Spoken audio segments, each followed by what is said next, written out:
तो नमस्कार दोस्तों, बहुत बहुत स्वागत है आपका आपके अपने YouTube चैनल टीचर मेकर पर। अच्छे से समझोगे नहीं तो समझाओगे कैसे? कल दिन अगर टीचर बनोगे तो बच्चों को पढ़ाओगे कैसे? अच्छे से अगर समझोगे नहीं तो समझाओगे कैसे? कल दिन अगर टीचर बनोगे तो बच्चों को समझाओगे कैसे?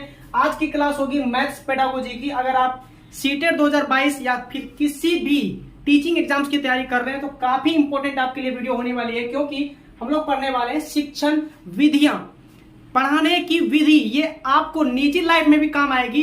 सीटेट 2022 की परीक्षा में तो काम आएगी ही, निजी लाइफ में अगर आप बच्चे को पढ़ाते हैं कैसे पढ़ाएंगे आप, कि कौन कौन सी विधियां होती है, ये काफी ज्यादा इंपॉर्टेंट हो जाता है। तो आइए वीडियो को शुरू करते हैं। देखिए, सबसे पहला जो विधि होता है वो होता है आगमन विधि। दूसरी विधि होती है हमारी निगमन विधि। तीसरी होती है विश्लेषण विधि। चौथी होती है संश्लेषण विधि।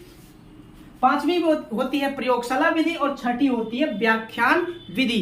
बारी बारी से हर एक चीज को समझेंगे। सीटेट में काफी अच्छा वेटेज रखता है, समझने के लिए भी काफी ज्यादा आप लोगों के लिए इंपॉर्टेंट हो जाएगा, क्योंकि सीखोगे नहीं, समझोगे नहीं तो कल पढ़ाओगे कैसे। देखिए, सबसे पहले हम देखते हैं आगमन विधि। आगमन विधि क्या होता है? उदाहरण का प्रयोग करके नियम बनाना, इसे कहते हैं आगमन विधि। उदाहरण का प्रयोग करने का मतलब क्या हुआ? पहले हम बच्चों को कुछ उदाहरण समझाएंगे। एक बच्चे ने पूछा गेंद क्या होता है? गेंद क्या होता है? मैंने कहा ये देखो हाथ में गेंद है, इसको गेंद कहते हैं। उसके बाद हम उसे समझाएंगे कि गेंद गोल होता है, गेंद गोल होता है, गेंद में वेट होता है। बाद की चीजें बाद में, पहले हम क्या सिखाएंगे उसको? उदाहरण देंगे और उसके बाद नियम का प्रयोग करना या नियम बनाना सिखाएंगे। ये होता है आगमन विधि। अब देखिए, इसका मैं ऐसा एग्जाम्पल दूंगा कि आप तुरंत सीख जाएंगे कि आगमन विधि क्या होता है। अब देखिए, इसमें कुछ बातें जो ज्यादा जरूरी है आपके लिए वो है कि इसकी दिशा क्या होती है। इसकी दिशा होती है प्रत्यक्ष से प्रमाण की ओर, यानी जो आपके पास प्रत्यक्ष में है उससे आप प्रमाण की तरफ चलेंगे। यानी किसी बच्चे को अगर मान के चलिए आपने पूछा 2 और 2 क्या होता है, तो 2 + 2 क्या होता है? 4 होता है। यानी आपने उसे प्रत्यक्ष में बता दिया कि 2 और 2 क्या होता है? 4 होता है, लेकिन इसका प्रमाण आपको उन्हें देना होगा। आपने अभी एक एग्जाम्पल दिया है, जोड़ का एग्जाम्पल आपने किसी बच्चे को दिया कि बच्चे जोड़ को सीखना है, 2 और 2 4 होता है। ठीक है, आपने एग्जाम्पल दिया 2 और 2 4 होता है, लेकिन अब आप उसे प्रमाण कैसे देंगे? प्रमाण कैसे देंगे? प्रत्यक्ष रूप से तो आपने बता दिया, प्रमाण तो चाहिए ना उनको। क्या होगा प्रमाण? तो आप बच्चे को बोलेंगे 1 2 3 4, यानी 1 2 पहले जोड़ देंगे, फिर 1 2, फिर बोलेंगे बच्चे को गिन लो 1 2 3 4। ऐसे बचपन में आपने देखा होगा बच्चे को सीखते हुए। ऐसे बच्चे सीखते हैं, तो प्रत्यक्ष से प्रमाण की ओर हम ले जाते हैं। तो इसकी एक ये खूबी हो गई कि इसका जो दिशा होता है प्रत्यक्ष से प्रमाण की ओर होता है। दूसरी बात, स्थूल से सूक्ष्म की ओर। अब स्थूल से सूक्ष्म क्या होता है? अब देखिए, इसको समझते हैं। स्थूल मतलब पहले मान के चलिए कोई एक त्रिभुज है। पहले क्या है? एक त्रिभुज है। पहले मैंने मोटा मोटी बता दिया, बच्चा देखो 3 भुजा से घिरा हुआ क्षेत्र है, वो त्रिभुज है। गोल है, माँ के हाथों की चूड़ी है, तो वो क्या हो गई? एक तरह से गोल हो गया, यानी वृत्त हो गया वो। पहले मैंने मोटा मोटी उसको बता दिया, है ना? ये हो गया स्थूल। अब हम इसकी छोटी छोटी बातों को पकड़ेंगे। छोटी छोटी बातें मतलब इसमें 3 कोण होते हैं, 3 भुजाएं होती है, इसमें एक त्रिज्या होता है, एक सेंटर होता है, एक रेडियस होता है। मतलब स्थूल से सूक्ष्म, मतलब मोटा मोटी चीजें बताकर उनके बाद आप उसे इनकी छोटी छोटी बात बताएं। यह होता है स्थूल से सूक्ष्म। पहले आप अगर किसी बच्चे को क्या पढ़ा रहे हैं, मान के चलिए एक त्रिभुज के बारे में पढ़ा रहे हैं, तो आप पहले क्या करेंगे? पहले बोलेंगे कि त्रिभुज का क्षेत्रफल 1/2 गुना आधार गुना ऊंचाई, ऐसे बोलिएगा? बिल्कुल नहीं बोलिएगा ऐसे। क्यों? क्योंकि ऐसे बच्चा कुछ नहीं समझेगा क्या होता है आधार, क्या होता है ऊंचाई। उन्हें खुद नहीं पता आधार क्या होता है, ऊंचाई क्या होता है। तो पहले आप बोलिएगा बच्चा ऐसा करो, बोर्ड पर क्या करो, एक निशान बनाओ जिसमें 3 भुजा हो। आप बोलेंगे बोर्ड पे बनाओ जिसमें 3 भुजा हो, वो 3 कोना ऐसे ऐसे करके बना देगा। ठीक है, बना दिया। बोलिएगा देखो 3 भुजा है ना इसमें, तो इसे कहते हैं त्रिभुज। आप इसके लिए उसे एक खेत दिखा सकते हैं। देखो ये खेत जो है त्रिभुज के तरह है। क्या दिखा सकते हैं? त्रिभुज के तरह है। ये हुआ। या तो फिर उसके स्टम्प बॉक्स कंपास में जो होता है त्रिकोण, वो आप उसे दिखा सकते हैं। तो ये होता है स्थूल से सूक्ष्म की ओर। उसके बाद होता है विशिष्ट से सामान्य की ओर। विशिष्ट से सामान्य मतलब क्या हुआ, जैसे मान के चलिए आपने किसी बच्चे को दिखाया साइकिल का एक चक्का, आपको किसी बच्चे को वृत्त पढ़ाना है, तो आपने क्या किया, एक साइकिल का चक्का उन्हें दिखा दिया, इसमें ये बहुत सारे स्पोक लगे हुए हैं, ये हो गया साइकिल का चक्का। तो अब जो है ये विशिष्ट है, आपने उसे एक एग्जाम्पल दिया कि देखो ये साइकिल का चक्का है, ठीक है। क्या बच्चे आपने चक्के को देखा है, तो बोलेगा हाँ मैंने साइकिल के चक्के को देखा है, मेरे पास भी साइकिल है, बच्चा ये बोलेगा। अब आप उन्हें बताएंगे कि देखो बीच में जो है ना, यहाँ पर जहां पे फ्री बॉल होता है वहां पर, वहां से लेकर यहां तक जो स्पोक होता है ना, वो हो जाएगा एक प्रकार की क्या, वो हो जाएगा एक प्रकार की त्रिज्या, बीच से लेकर वहां तक, ठीक है। आप बताएंगे तो बच्चा तो साइकिल का चक्का जरूर देखा है, उसके दिमाग में क्लिक करेगा ये बात। तो विशिष्ट से आप उसको सामान्य ज्ञान की ओर लेके जा रहे हैं। उसके बाद जब आप उसको त्रिज्या बता दीजिएगा, फिर बोलिएगा देखो ये जो गोल वाला भाग है ना, इसी को कहते हैं वृत्त, यानी विशिष्ट चीजों से आप उसको सामान्य की ओर लेके चलते हैं। ये हो गया आगमन विधि, ठीक है। अब देखिए यहां पर इसके कुछ चरण होते हैं। आगमन विधि बच्चे को सिखाना है, पहले आप क्या करेंगे, पहले क्या करेंगे, त्रिभुज बताना है, क्या करेंगे, त्रिभुज का क्षेत्रफल 1/2 गुना आधार गुना ऊंचाई होता है। डायरेक्ट बोलिएगा, बिल्कुल नहीं बोलिएगा तो गलत हो जाएगा, बच्चे को पढ़ाने का विधि ही गलत हो जाएगा, कोई नहीं पढ़ेगा आपसे अगर ऐसे बोलिएगा। तो कैसे पढ़ाना है, तो आप बोलिएगा कि सबसे पहले उदाहरण दीजिएगा, पहले उदाहरण दीजिएगा, देखो ये रहा त्रिभुज, 3 कोण वाला जो है उसी को त्रिभुज कहते हैं। उदाहरण दे दीजिएगा, बोलिएगा कि बच्चे लोग कल घर जाना, तो घर जाकर 3 कोना वाला कोई सामान उठा के लाना या देख लेना क्या होता है। बच्चा घर जाएगा, सामान को खोजेगा इधर उधर, 3 कोना वाला कौन सामान है, 3 भुजा वाला कौन सामान है, फिर बताएगा कि हाँ मेरे घर में ऐसा एक सामान है ना। तो देखिए पहले आप क्या कीजिएगा, उदाहरण बताइएगा, फिर मुख्य बातों को बताइएगा कि हाँ देखो ये त्रिभुज है जो इसमें एक कोण होता है, ठीक है, भुजा होता है, तीनों कोण जो है 60-60 डिग्री हो सकता है, अगर तीनों भुजा बराबर है तो तीनों कोण 60-60, मतलब मुख्य बात को बाद में आप बताइएगा। फिर इसके आधार पर आप इसका नियम बताना शुरू कीजिएगा लास्ट में। पहले आप क्या बताइएगा, उदाहरण, फिर मुख्य बातों को बताइएगा, फिर नियम बताइएगा। डायरेक्ट आप नियम बताने लगिएगा नहीं, डायरेक्ट आप सूत्र बताइएगा, बिल्कुल नहीं होगा ऐसा, ठीक है। अब देखिए आगे, ये होता है इसका चरण। अब इसके कुछ गुण होते हैं, आगमन विधि के कुछ गुण हैं, कुछ खूबियां हैं। क्या खूबी है, ये एक वैज्ञानिक विधि है। अगर बोला जाएगा इनमें से कौन सा वैज्ञानिक विधि है, सीटेट के एग्जाम में आपको डायरेक्ट मिलेगा ये क्वेश्चन, इनमें से कौन सा वैज्ञानिक विधि है। अब वहां पे आप पढ़े रहिएगा, अगर आपने मेरा पूरा क्लास देख लिया तो आप सीधा मारिएगा ट्रिक कि वैज्ञानिक विधि कौन सा है, आगमन विधि। इंडक्टिव मेथड जो होता है वो एक वैज्ञानिक मेथड होता है। अब देखिए इसमें क्या होता है, इसका गुण क्या है, मूर्त उदाहरण से नियम की ओर चलते हैं। मूर्त मतलब क्या, मूर्त, व्हाट इज मूर्त, क्या है मूर्त। बहुत बच्चे तो सीटेट पास कर चुके हैं, उनको अभी तक मूर्त का पता नहीं क्या होता है मूर्त। मूर्त क्या है, मूर्त मतलब जो हमें दिखे, जो हमें दिखे, आसानी से दिखे, समझ सके, उसको मूर्त। अमूर्त मतलब क्या, अमूर्त मतलब जिसको हम पहले से नहीं जान रहे हैं, उसके बारे में हमको जानना है, वो अमूर्त चीजें हैं, ठीक है। ये होता है मूर्त और अमूर्त। अब देखिए इस वाले पोर्शन को थोड़ा साफ रखना होगा, क्योंकि जो भी कटकुट करेंगे इधर करेंगे, ठीक है। अब देखिए तो वैज्ञानिक विधि मूर्त उदाहरण से नियम की ओर हम चलते हैं। उदाहरण दिए त्रिभुज का, इसके बाद इसका नियम पढ़ेंगे। देखो ये आधार होता है, बीच में ऐसे खींच देंगे, ये हो जाएगा ऊंचाई, और 1/2 गुना आधार गुना ऊंचाई।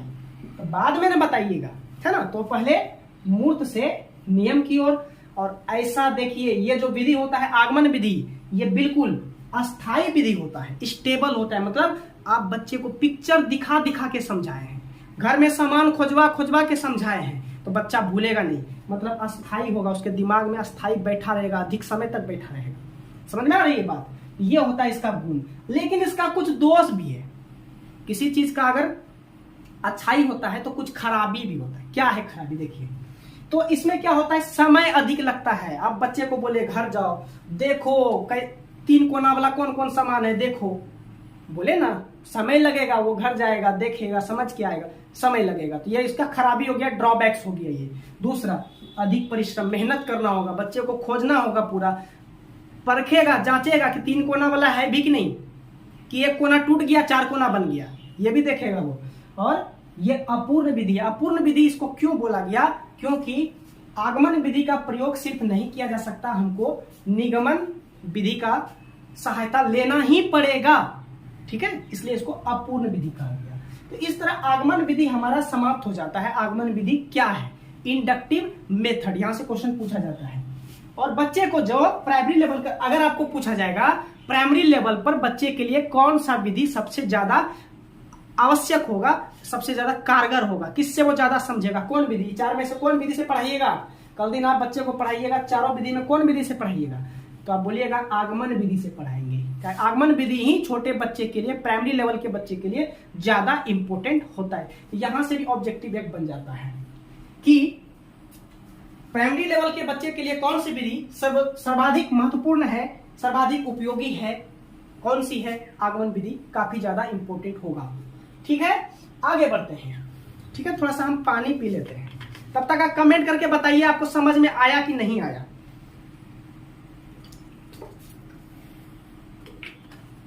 देखिए थोड़ा सरक गए हम, आगे बढ़ते हैं। देखिए अगली जो विधि है वो है निगमन विधि।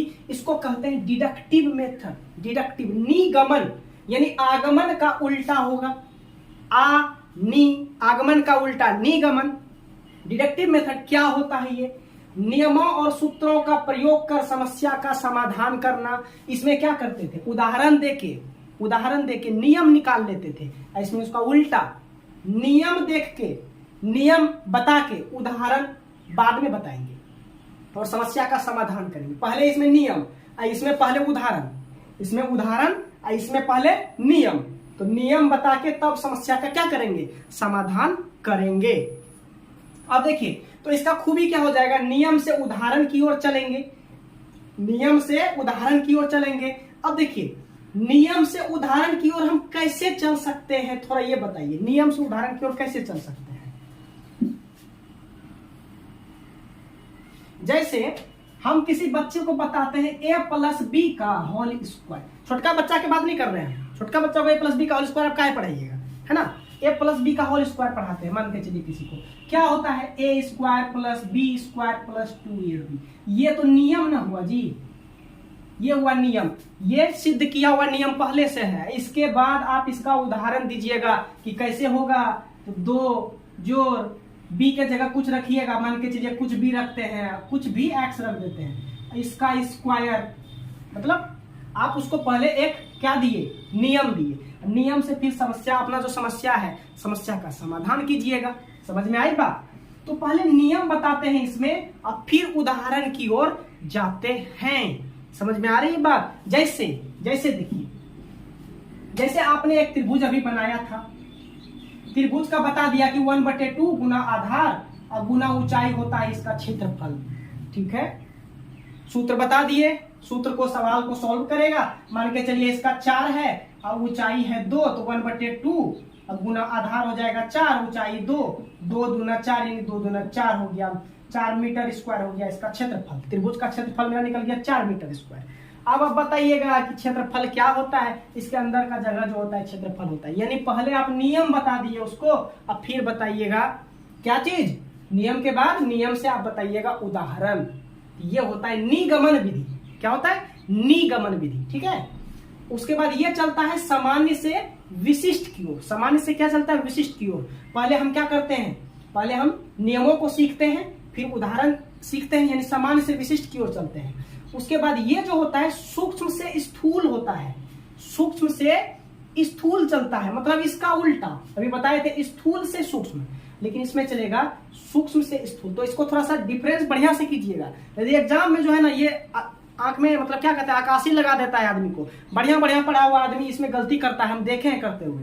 तो ये चलता है सूक्ष्म से स्थूल, और इसमें जो है प्रमाण से प्रत्यक्ष पे चलते हैं। किससे? प्रमाण से प्रत्यक्ष पर। अब प्रमाण क्या है? जैसे मान के चलिए आपने पाइथागोरस पर में तो पढ़ा ही होगा, पाइथागोरस पर में आपने पढ़ा ही होगा।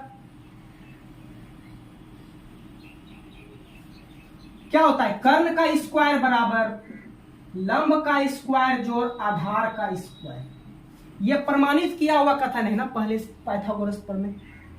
इससे हम क्या करेंगे, प्रमाण किए गए कथन से प्रत्यक्ष पर चलेंगे। मतलब यहां से हम क्या निकाल सकते हैं, कर्ण का वैल्यू निकाल सकते हैं, प्रत्यक्ष में निकाल सकते हैं, लंब का वैल्यू निकाल सकते हैं, मतलब प्रत्यक्ष में निकल जाएगा, आधार का वैल्यू हम निकाल सकते हैं। प्रमाणित किए गए कथन से किसी चीज को प्राप्त करना, यह होता है प्रमाणित। प्रमाण से किससे, प्रमाण से प्रत्यक्ष की ओर, प्रमाण से प्रत्यक्ष की ओर। समझ रहे हैं बात। अब देखिए, अब जो ये विधि है ये सरल और सुविधाजनक होता है। अक्सर अभी जो है, अभी के समय में बच्चे को सिर्फ छोड़कर 1 से 5 तक के बच्चे को छोड़कर ऊपर लेवल का जो बच्चा को आप पढ़ाइएगा, यही विधि पढ़ाइएगा, ठीक है। इसी से आप ये नहीं कहिएगा कि बच्चा ये त्रिभुज है, जाओ तुम घर में रिसर्च करो, घर में सामान ढूंढो, उसके बाद इसका कोण में संबंध स्थापित करो, घर में जाकर उसको काम करने नहीं दीजिएगा, समय लगेगा उसमें। तो अभी का जो विधि है, निगमन विधि का ही ज्यादा प्रयोग टीचर करता है। पहले क्या करता है, किसी चीज का सूत्र लिखा दिया, हाँ सूत्र है, सूत्र को थोड़ा समझा दिया, फिर उसके बाद सवाल बनवा के आंसर निकाल दिया। क्या निकाल दिया, आंसर निकाल दिया। मतलब क्या, प्रमाणित किए गए कथन से प्रत्यक्ष पे वो आ गया। समझ रहे हैं मेरी बात, समझ रहे हैं, समझ रहे हैं। तो नीचे जो है लाइक का बटन है, उसको दबा दीजिए, फटाक से दबा दीजिए, दबा दीजिए। अब आगे बढ़ते हैं। निगमन विधि के कुछ गुण होते हैं, इसका कुछ गुण होता है। क्या गुण होता है, ये सरल होता है और सुविधाजनक होता है, सुविधा ज्यादा अच्छा होता है। सूत्र पहले से कोई सॉल्व किया होगा, सूत्र पहले कोई सॉल्व करके आपको दे दिया है, आप उसको खाली क्या किए, रटवा दिया। बता रहे हैं कि रटवाना तो नहीं चाहिए, लेकिन आप उसको क्या किए, सूत्र रटवा दिए। इसलिए इसका एक खामी भी बन जाता है, एक दोष बन जाता है इसका। क्या दोष, रटने पर बल देता है। ये निगमन विधि रटने पर बल देता है, ये भी ऑब्जेक्टिव में आएगा, ध्यान रखिएगा। कौन सी विधि रटने पर बल देती है, तो निगमन विधि रटने पर बल देती है, क्योंकि बच्चे को आप सूत्र अभी अभी रटवाए थे। समझ में आ रही है बात। आगे बढ़ते हैं, गुण देखते हैं। सरल सुविधा, स्मरण शक्ति का विकास होता है। हाँ, अब अगर कोई बच्चा रटेगा तो उसकी स्मरण शक्ति, याद रखने की शक्ति का विकास होगा, क्योंकि वो बार बार सूत्र को रट रहा है, स्मरण शक्ति तो उसकी बढ़ेगी। संक्षिप्त और व्यवहारिक, ये थोड़ा छोटा मेथड होता है। अगर आप ये 1/2 गुना आधार गुना ऊंचाई, उसको सूत्र नहीं बताते ना, तो ये 1/2 गुना आधार गुना ऊंचाई निकालने में उसका 1 पन्ना खर्च होता। समझ में आ रही है बात, ठीक है।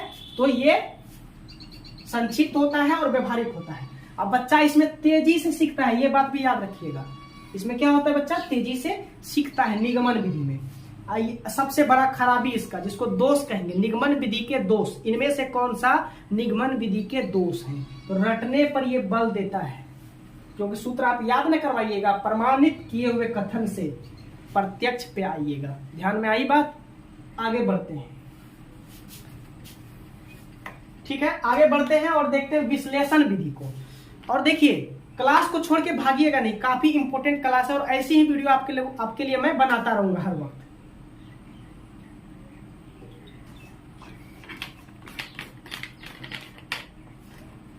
विश्लेषण, नाम से ही पता चल रहा है ना, विश्लेषण का अर्थ मतलब क्या, आप उसको खोद खोद के निकाल रहे हैं, तोड़ तोड़ के, जोड़ जोड़ के देख रहे हैं कि क्या होगा। मतलब क्या, एनालिटिकल मेथड इसको कहते हैं। मतलब नियम का परीक्षण करके मूल तत्वों को खोजना। मतलब जो नियम है, जैसे ये हुआ नियम, कर्ण स्क्वायर बराबर लंब स्क्वायर जोड़ आधार स्क्वायर, आप पढ़े हैं, ये नियम होता है, ठीक है।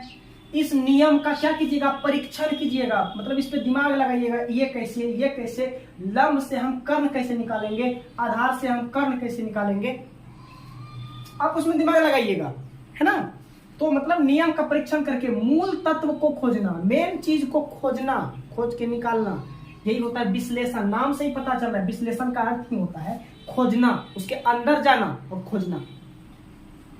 तो इसमें हम क्या करेंगे, अज्ञात से ज्ञात की ओर चलेंगे। अज्ञात से ज्ञात का मतलब जो हम नहीं जानते थे। अब जैसे कोई बच्चा इसको रट लिया है, कर्ण स्क्वायर बराबर लंब स्क्वायर जोड़ आधार स्क्वायर, ये रट लिया है कोई बच्चा, ठीक है, रट लिया है, तो वो ज्ञात चीजों को नहीं जानता है। अब इसका अगर वो विश्लेषण करेगा, इसको तोड़ तोड़ के विश्लेषित करेगा, तो पता ये चलेगा कि हाँ, इस तीनों में से कोई 2 ठो दिया रहेगा, 1 ठो हम निकाल लेंगे। अगर कर्ण और लंब दिया रहेगा तो आधार निकाल लेंगे। विश्लेषण करने के बाद ही ना पता चलेगा। मतलब अज्ञात से, अज्ञात मतलब जो वो नहीं जानता था उससे कुछ जान सकता है वो, ठीक है। और इसका प्रयोग ज्यादा रेखा गणितीय प्रमेय को साबित करने में होता है। प्रमेय किसको कहते हैं? प्रमेय एक सिद्ध किया हुआ लेमा होता है, कथन होता है, जो पहले से ऑलरेडी सिद्ध किया हुआ रहता है, आपको सिद्ध करने की जरूरत नहीं होती है। तो इसका प्रमेय को अगर साबित करना है, कोनो प्रमेय को, जैसे ये पाइथागोरस प्रमेय हुआ ना, कर्ण स्क्वायर बराबर लंब स्क्वायर जोड़ आधार स्क्वायर, पाइथागोरस है। तो इसको साबित करने के लिए हम प्रयोग करेंगे किसका? विश्लेषण विधि का प्रयोग करेंगे। समस्या को टुकड़ों में बांटकर समाधान करना सबसे ज्यादा इंपॉर्टेंट। कोई भी समस्या, जैसे गणित की समस्या है, नहीं बन रहा है सवाल, टुकड़े टुकड़े में बांटकर एनालिसिस कीजिएगा, अपना दिमाग लगाइएगा और फिर उसका समाधान खोज लीजिएगा कि हाँ ऐसे बनेगा। समझ में आ रही है बात? जैसे एक त्रिभुज है, मान के चलिए एक त्रिभुज है, अब बीच में ऐसे दे दिया लंब, इधर वाला का भुजा दे देगा, बोलेगा पूरे त्रिभुज का क्षेत्रफल निकालिए। अब क्या विश्लेषण कीजिएगा? दिमाग में विश्लेषण कीजिएगा ना। क्या विश्लेषण कीजिएगा? इधर वाला का दिया है ना, अरे बीच में दिया है, आधा पार्ट मतलब बांटा, आधा भाग में बांटा, तो इधर का निकाल के 2 गुना कर दो ना, उधरों का निकल जाएगा। अरे इसी को तो कहते हैं विश्लेषण। यही तो विश्लेषण है, यही तो एनालिटिक है, एनालिटिकल मेथड। समझ आ रही है बात? इसका कुछ गुण होता है, विश्लेषण विधि का अपना कुछ गुण होता है, कुछ खूबियां होती है। क्या होती है देखिए, मनोवैज्ञानिक विधि है ये। मतलब विश्लेषण आप तभी कर पाइएगा जब मन का प्रयोग कीजिएगा, इसलिए इसको मनोवैज्ञानिक विधि कहा गया है। विश्लेषण ऐसे नहीं होगा, आप उसको दिमाग लगाइएगा, दिमाग मन लगाइएगा, मतलब मनोवैज्ञानिक विधि हो गया ये। जिज्ञासा उत्पन्न करना, बच्चे में जानने की इच्छा उत्पन्न करता है। तो मैंने बताया था कि ये जो विश्लेषण करेंगे तो बच्चा क्या सोचेगा, अरे कर्ण दिया है, लंब दिया है, आधार निकलेगा क्या? निकलेगा क्या? हाँ निकलेगा। कब निकलेगा? जब कर्ण दे देगा, लंब दे देगा, दोनों को बैठा देंगे, इधर घटा देंगे लाके, आधार निकल जाएगा। विश्लेषण इसी को ना कहते हैं। तो जिज्ञासा उत्पन्न करेगा, बच्चा जानने की कोशिश करेगा, ठीक है। समाधान खोजने पर बल, यही तो मेन चीज है। समस्या का समाधान अगर बच्चा खोजने लगा तो बच्चा सीख रहा है। रटना नहीं चाहिए सिर्फ। अस्थायी ज्ञान उत्पन्न होता है, मतलब बच्चा इसमें दिमाग लगाया है, इन चीजों को देखा है बढ़िया से, बारीकी से, तो उसका सोच जो है, यानी ये जो भी सीखा है वो ज्यादा समय तक बना रहेगा। बात समझिए। इसका कुछ दोष भी होता है। दोष क्या होता है कि समय ज्यादा ले लेता है। आप एनालिटिक कीजिएगा, चिंतन कीजिएगा, दिमाग लगाइएगा, मन लगाइएगा, समय तो लेगा, है ना, समय अधिक ले लेगा। अब कुशल अध्यापन की जरूरत होती है। कुशल अध्यापन मतलब शिक्षक जो होना चाहिए वो टैलेंटेड होना चाहिए, मतलब अच्छे से समझाए, सिर्फ रटा ना दे, सिर्फ बोर्ड पे लिख के चले ना जाए, सिर्फ पेपर और कलम से मत पढ़ाए। मैथ कलम और पेपर पे पढ़ाने की चीज नहीं है। आप गणित को बच्चे के दिमाग से जोड़िए, कनेक्ट कीजिए, ये होता है अध्यापन, ठीक है। इसके बाद एक और विधि बचती है, संश्लेषण विधि। मेन रूप से हम संश्लेषण विधि फिर देखते हैं क्या होता है। संश्लेषण मतलब क्या? जोड़ जोड़ के इकट्ठा कर दो, यानी जोड़ जोड़ के टुकड़े को क्या कर दो, जोड़ के टुकड़े को इकट्ठा कर दो, यही होता है संश्लेषण, है ना। यानी अनेक को, संश्लेषण का अर्थ समझ लीजिए। संश्लेषण का अर्थ होता है अनेक को एक करना। अनेक है, एक कर दो, संश्लेषित हो गया। जैसे किसी बच्चे को आप पहले वर्णमाला सिखाते हैं, बच्चा ए बोलो, बच्चा बी, सी, डी, ई, एफ, ऐसे बोलते हैं ना, ठीक है। एबीसीडी आपने उसे सिखा दिया। अब इसको इकट्ठा कर करके वो क्या बना लेगा पता है? एप्पल बना लेगा। मतलब अलग अलग चीज वो सीखा था, चारों को अलग अलग सीखा था, उसको एक जगह संश्लेषित किया, अब बना डाला एप्पल। इसी को कहते हैं अनेक को एक करना, ठीक है। अब देखिए, जैसे एक और एग्जांपल बताते हैं आपको। बच्चा क्या करता है? अब बच्चा पहले क्या करता है? पहले बच्चा 1 सीखता है, 2 सीखता है, 3 सीखता है, 4 सीखता है, 5, ऐसे करके वो सीखता है। काउंटिंग 1 to 100 सबसे पहले सीख लेता है वो। उसके बाद अगर मान के चलिए वो 1, 2 और 0 को एक जगह जोड़ दिया, एक जगह रख दिया, कंबाइन कर दिया, संश्लेषित कर दिया, तो क्या बन जाएगा? 120 बन जाएगा। मतलब अनेक चीजें थी, उसको जोड़ जोड़ के उन्होंने 120 लिखना सीख लिया, इसे कहते हैं संश्लेषित करना, संश्लेषण विधि। ठीक है। अब ये जो होता है ज्ञात से अज्ञात की ओर होता है। ज्ञात से अज्ञात, ज्ञात से अज्ञात का मतलब क्या? एक वो पहले से जानता था कि एक होता है कुछ, दो वो पहले से जानता था कि दो होता है, तीन जानता था कि तीन होता है, जीरो जानता था कि जीरो होता है। अब ये ज्ञात है ना, ये क्या है? ज्ञात। ज्ञात मतलब क्या? उसको पहले से पता है। अब अज्ञात चीज वो सीखेगा। क्या सीखा? यहां देखिए 120 को सीख लिया, ये क्या था? उसके लिए अज्ञात था, नहीं जानता था कि 120 कैसे होता है। वो नहीं जानता था कि 120 कैसे होता है, तो क्या हुआ? ज्ञात से अज्ञात की ओर वो चला। सरल और सुविधाजनक है ये, सरल और सुविधाजनक, क्योंकि बच्चा जो चीज जान रहा है उससे नई चीजों को सीखा है। तो उम्मीद करते हैं ये आपको समझ में जरूर आया होगा संश्लेषण विधि। अब देखिए इसके बाद एक आती है प्रयोगशाला विधि, इसको कहते हैं लेबोरेटरी मेथड। अब देखिए प्रयोगशाला विधि ज्यादा इंपॉर्टेंट आपके लिए नहीं है। क्यों? क्योंकि प्रयोगशाला विधि के लिए खर्चा की ज्यादा जरूरत पड़ती है। काहे? इसके लिए एक लैब होना चाहिए, एक प्रयोगशाला होना चाहिए। अब प्रयोगशाला में जो है तरह तरह का गणित से रिलेटेड, मैथ से रिलेटेड वहां पर प्रयोग होता है। तो प्रयोग तो आप हाथ में नहीं कीजिएगा, कंप्यूटर चाहिए, बहुत तरह का संसाधन चाहिए। तो प्रयोगशाला विधि काफी खर्चालू होता है, प्रयोगशाला की जरूरत पड़ती है। बड़े बड़े जो कैलकुलेशन होते हैं, सूर्य, तारे, चांद, ग्रह, इन सब में मैथ की जरूरत पड़ेगी। सूर्य और पृथ्वी की दूरी कितनी है? तो इतनी है ना? कैसे निकला? मैथ का प्रयोग जरूर, गणित का प्रयोग तो वहां हुआ होगा ना, जरूर हुआ होगा। प्रयोगशाला विधि उसी में यूज होता है। ठीक है, तो ये उतना इंपॉर्टेंट नहीं है। एक आ जाता है फिर व्याख्यान विधि। अगर आपसे पूछेगा कि सबसे अधिक प्रचलित विधि कौन सी है, सबसे अधिक प्रचलित आज के जमाने में सबसे अधिक प्रचलित, तो वो यही है, व्याख्यान विधि। लेकिन प्राइमरी लेवल के बच्चे के लिए, प्राइमरी छोटे लेवल 1 to 5, 6 to 8 भी बोल सकते हैं, कि बच्चे के लिए व्याख्यान विधि ज्यादा कारगर नहीं होगी। क्योंकि आप क्या कीजिएगा, बोर्ड पे आइएगा, व्याख्या करना शुरू कर दीजिएगा, ये वो ऐसे तैसे। छोटे बच्चे को क्या पता, वो नहीं सीखेगा वैसे। छोटा बच्चा आगमन विधि से ही सीखेगा। एग्जाम्पल दिखाइएगा, है ना? अगर आपको शंकु समझाना है, मान के चलिए आपको बताना है शंकु, सपोज है, शंकु तो नहीं पढ़ेगा छोटा बच्चा। अगर आपको शंकु पढ़ाना है ना, आपको बर्थडे वाला टोपी दिखाना होगा। देखो बच्चा, बर्थडे वाला टोपी ऐसे है ना? चीजों को रियल लाइफ में दिखाना होगा, फिर ही आप उसे समझा पाइएगा। बात समझ रहे हैं? तो व्याख्यान विधि छोटे बच्चों के लिए कारगर नहीं होती है। हायर लेवल का जो बच्चा है उसके लिए व्याख्यान विधि कारगर होती है। और सबसे प्रचलित विधि भी यही है, व्याख्यान विधि ही सबसे ज्यादा प्रचलित विधि है आज के समय में। तो उम्मीद करेंगे कि आपको सारी चीजें समझ में आ गई होगी। Inductive method, deductive method, analytical method and synthesis, ठीक है, सिंथेटिकल मेथड। समझ में आ रही है बात? तो अगर आपको वीडियो लगी हो, अगर आपको मेरी मेहनत इसमें नजर आई हो, ठीक है, तो आप अपने जो भी आपके दोस्त हैं उनके पास शेयर जरूर कीजिएगा। चैनल को सब्सक्राइब कीजिएगा, लाइक तो कर ही दीजिए। सबसे पहले रेड कलर के बटन को दबाइए और उसके बाद बगल में एक बेल आइकन होगा, घंटा का बटन होगा, उस पर दबा दीजिए। तभी जो है सारी वीडियोज की नोटिफिकेशन आप तक मेरी पहुंचेगी, नहीं तो आपसे वीडियो मेरा मिस हो जाएगा। ठीक है, तो चलिए मिलते हैं फिर नेक्स्ट वीडियो के साथ। तब तक के लिए जय हिंद।